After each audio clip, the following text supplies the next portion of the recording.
Android Debug Bridge. Next up, we have Android Debug Bridge. In this topic, you will learn how it plays an important role in debugging Android applications and its various commands that can help during penetration testing. So, Android Debug Bridge command line tool that lets you communicate with an Android device. ADB is an innovative command line tool that simplifies Android development, including installing and debugging applications. ADB grants access to a Unix shell on which various commands can be executed on the device. ADB is composed of three main components, making it a client-server program. The client is the primary component responsible for sending commands to the ADB server.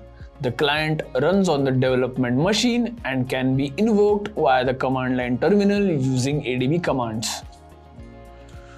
Two other key components are also involved in running commands on an Android device. A daemon or ADB and a server ADB allow features a daemon component which runs silently in the background of Android devices and executes any commands that are sent from the clients. Conversely, the server runs as a background process on our development machine and manages communication between the client, that is user issuing commands, and daemon.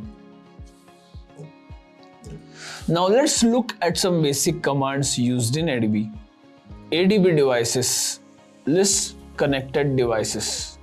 ADB root restarts ADB with root permissions. ADB start server starts the ADB server. ADB kill server kills the ADB server. ADB reboot reboots the device.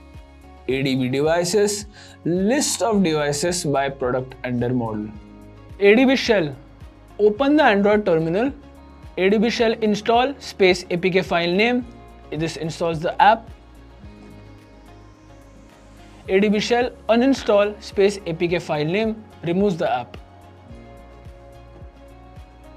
ADB push source destination copies files from the computer to the phone. ADB pull source destination copies the files from the phone to the computer.